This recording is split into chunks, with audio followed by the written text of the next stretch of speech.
영광을 받으신 만유의 주여 우리가 명령을 따르리다.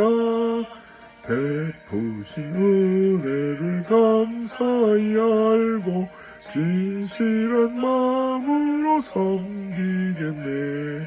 구주의 은혜 주시는 대로 영원히 받들어 섬기겠네. 찬송하겠네. 생명을 주시는 구주로다.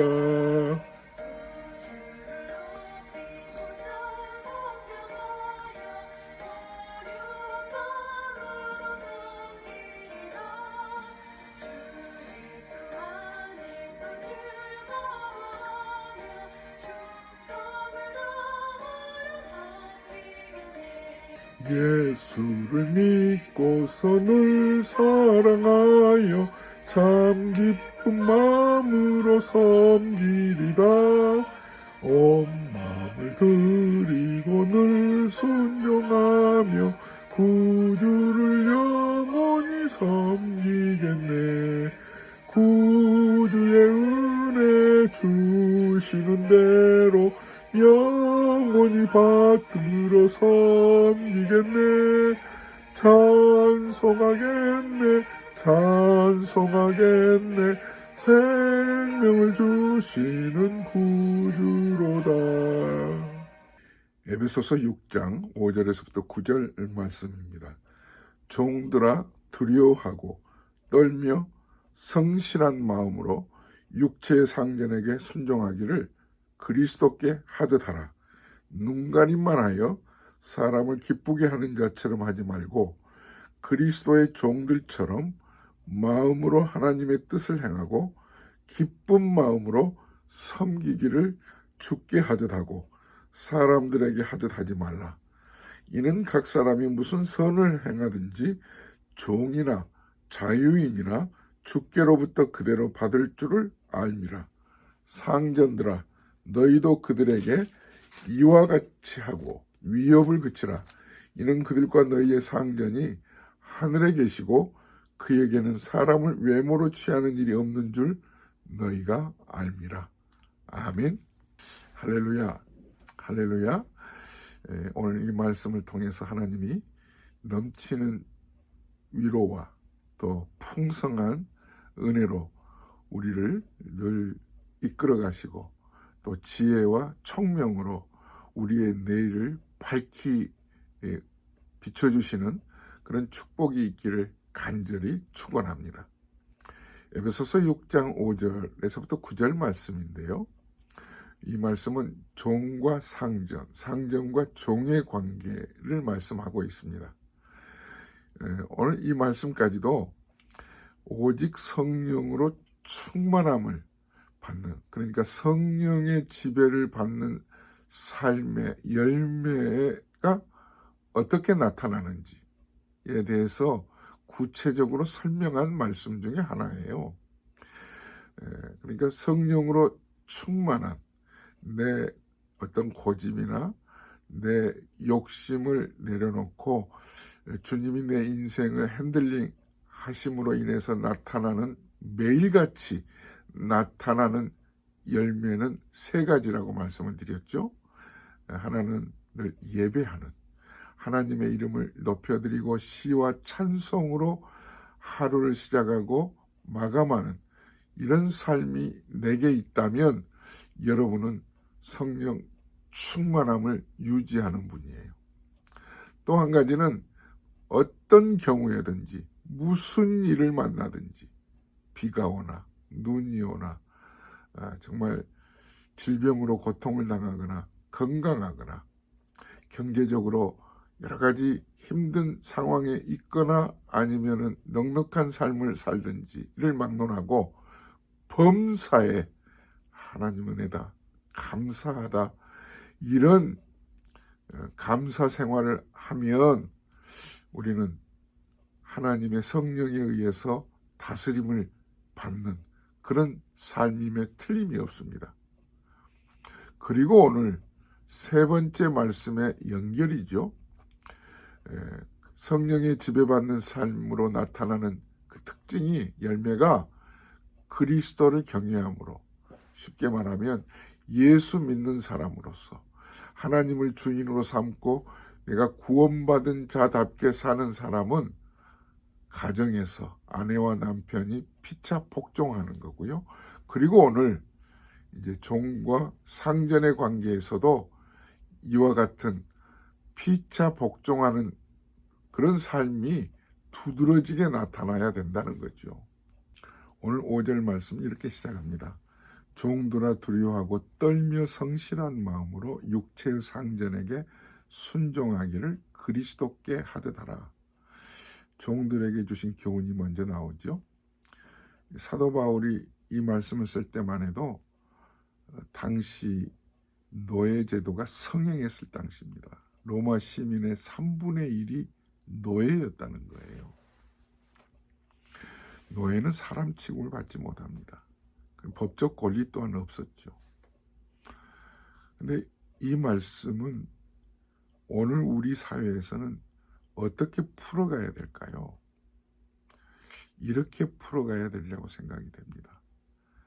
직장에서 아랫사람은 윗사람에게 어떻게 대해야 옳은지, 그리고 윗사람은 또한 아랫사람에게 어떻게 대해야 옳은지. 그러니까 미국도 한국도 노예 제도가 없어졌죠. 이제 링컨 대통령이 노예 해방 운동을 일으킨 이후에 이제 노예는 없습니다. 한 가지 얘기로 한국 교회사에 나온 그런 참 아름다운 이야기 하나를 꺼내고 이 말씀을 이어가겠습니다. 마부가 이제 주인을 모시는데 예수를 믿었던 거예요. 예수를 믿으면 복음은 힘이 있잖아요. 그래서 틈만 나면 이 주인에게 내가 말로 예수님이 누구이신지 마부가 성경 말씀을 제대로 전할 수 있는 그런 지식은 없다 할지라도 삶으로 이 주인을 성실하게 깍듯이 대했던 거예요. 그러는 중 평양에 대부흥운동이 있을 때 이제 전도 집회에 참석을 했습니다.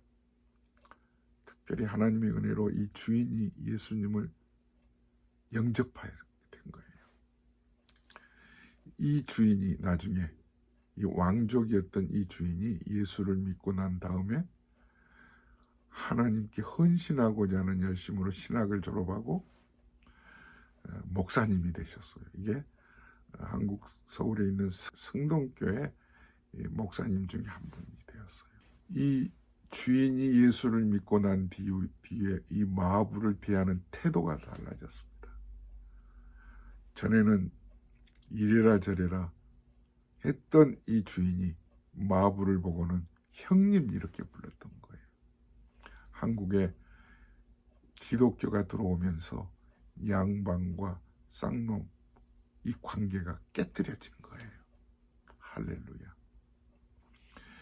이 복음은요, 사람과의 관계에서 두드러지게 큰 영향력을 행사하게 되어 있습니다.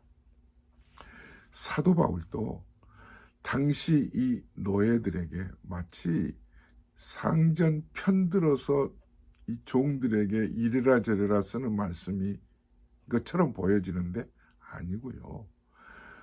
종들이지만 노예이지만 예수를 믿게 되면 예수 믿는 종들로서 상전들을 어떻게 대해야 될 것인가를 말씀으로 가르치고 있는데, 주인과 종의, 상전과 종의 관계를 일터에서 내게 주어진 임무를 어떻게 성실하게 그리스도인으로서 행할 것인가로 이 말씀을 풀어가야 되는 거예요. 다시 말하면 직업적 소명의식을 이 본문에서 찾아야 되리라고 생각이 됩니다.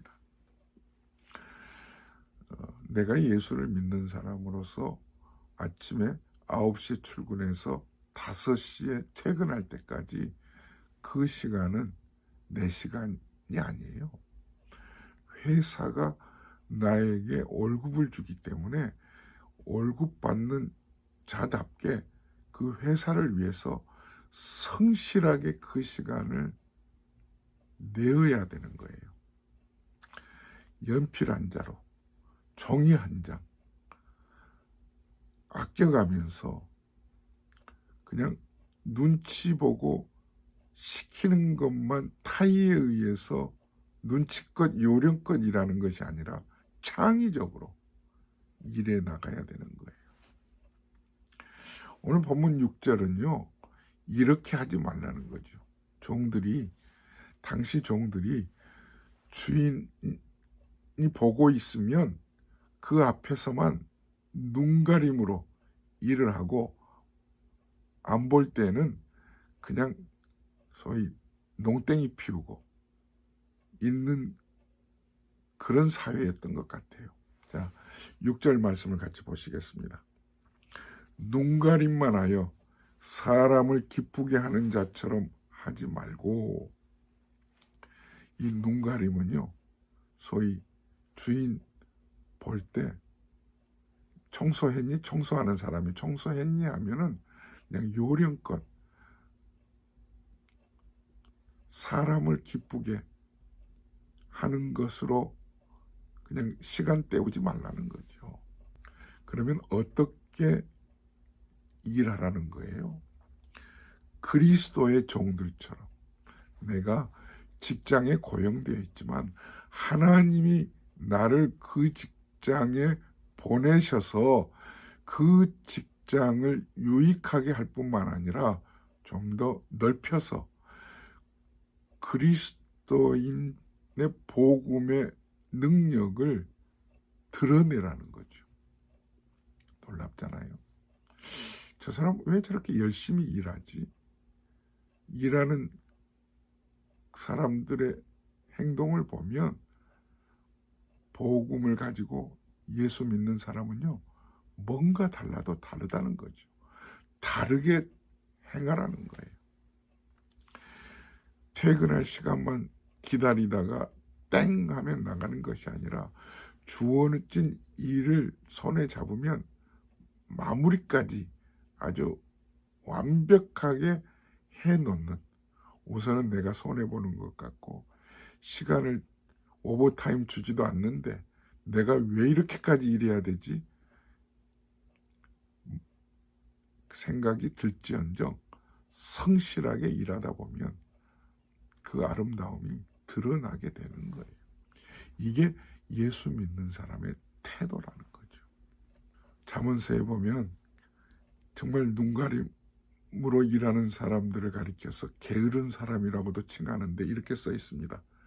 잠언서 19장 24절에 게으른 자는 자기의 손을 그릇에 넣고서도 입으로 올리기를 괴로워하느니라. 여러분, 예수 믿는 사람은 이렇게 살아서는 안 되죠. 우리가 그리스도인의 특징은 결국은 성실함입니다. 근면함입니다. 충성스러움입니다. 이런 삶이 우리 모든 성도들에게 있기를 주의 이름으로 축원합니다. 이럴 때 내가 있는 일터가 달라지게 돼 있어요. 한 병원에서 일한다고 하십시다. 병원에서 일하는 간호사든지 그곳에서 일하는 모든 사람들이 환자를 대할 때 윗사람이 나를 보고 있든 보고 있지 않든 정말 환자를 정말 내 식구처럼 그를 잘 돌보아 그가 건강하게 회복할 수 있도록 최선을 다해서 일하는 것, 그게 그리스도께 대하듯 하라는 거예요. 이게 우리에게 주어진 임무이고 이게 직업의 소명입니다. 목사 따로 교인 따로가 아니에요. 하나님이 주실 때는 목사의 직이나 여러분들이 가지고 있는 세상적인 직이나 동등해요. 소명이에요. 하나님의 일인 것에는 틀림이 똑같습니다. 그래서 적극적으로 눈가림만 하지 말고 일하는 것이 아니라 7절에 보니까 적극적으로 기쁜 마음으로 섬기기를 주께 하듯 하고 사람들에게 하듯 하지 말라, 이렇게 하고 있습니다. 눈앞에서 주인이 볼 때만, 윗사람이 볼 때만 잘하는 것처럼 보여지지 말고 보이지 않을 때도 참 어쩔 수 없이, 할 수 없이 정말 시간 때우는 그런 태도로 일하지 말고 기쁘게 성실하게 일을 하라는 말씀입니다. 세상 사람들은요, 믿지 않는 사람은요, 목표가 돈이에요. 그러나 믿는 사람은요, 목표가 복음이에요. 달라요. 여러분 명심하시기 바랍니다. 우리 믿는 사람은 내가 있는 일터에서 물론 내 삶을 꾸려가기 위해서 월급 받기 위해서 일을 하고 있지만 그 돈이 목표가 아니라는 거죠. 일을 하다 보면 하나님이 그 직장을 통해서 하나님이 내게 주시는 물질은 하나님이 주신다는 그런 태도, 이게 참 아름다운 태도죠. 이게 성경적인 자세예요. 직장에서 월급을 주지만 내가 돈을 보고 일하는 것보다 내가 성실하게 일하다 보면 그 직장을 통해서 하나님이 주신다는, 무슨 말씀인지 아시겠죠? 하나님이 주신다는, 이게 달라야 되는 거예요. 그 의식이 다르는 거죠. 일 자체가 그래서 부르심이에요. 소명이에요. 이제 상전에게 주시는 말씀인데요. 한 가지 9절에 있는 말씀이죠. 상전들아, 너희도 그들에게 이와 같이 하고 위협을 그치라. 이는 그들과 너희의 상전이 하늘에 계시고 그에게는 사람을 외모로 취하는 일이 없는 줄 너희가 알미니라. 윗사람이 아랫사람을 대할 때 종 부르듯이 그냥 이래라 저래라 하지 말라는 거죠. 윗사람 너희 상전들도 진짜 윗사람은 하나님이라는 거죠. 종이나 상전이나 우리 모두가 진정한 상전은 하늘과 땅을 만드신 하나님이 우리의 상전 주인이라는 거죠. 그러므로 오늘 9절에 있는 말씀, 윗사람으로서, 오은으로서, 상전으로서 우리가 아랫사람을 어떻게 대해야 되는가, 이렇게 말씀하고 있죠. 윽박지르지 말라는 거죠. 마음에 상처를, 그냥 감정을 가지고 위협적으로 일을 시키지 말라는 거죠. 너 이것 안 하면은 목 자르겠어. 이거 위협이잖아요. 이렇게 하지 말라는 거죠. 사랑하는 여러분, 우리의 상전은 하나님이세요. 그러니까 직장에서 오너지만 윗사람이지만 나와 함께 일하는 동역자로 봐야 되는 거죠. 이게 직업적 소명이죠. 나를 돕는 것이 아니라 이 모든 상전들도 그리스도인으로서 복음을 받는 자들로서 함께 동역적인 의식을 가지고 이 일터에서 결국은 하나님의 은혜로 이 사회를, 그리스도의 향기를 드러내는 이런 공동체의 의식이 우리에게 있어야 될 줄로 믿습니다. 하나님 주신 말씀 마음에 담습니다. 직업적인 소명을 가지고 내가 있는 일터에서 최선을 다하여 하나님의 일인 줄 알고 주께 하듯 성실하게 충성스럽게 일하며 하나님을 기쁘시게 하는 저희들 모두 되게 하여 주시옵소서. 이제는 우리 주 예수 그리스도의 은혜와 하나님 아버지의 무한하신 사랑하심과 성령님의 감동감화 충만하시는 애가 죽게 하듯 복음의 능력을 드러내는 일에 힘쓰기로 다짐하는 모든 성도들 머리 위에 이제부터 영원토록 함께 계실지어다. 아멘. 주 안에서 사랑합니다. 샬롬.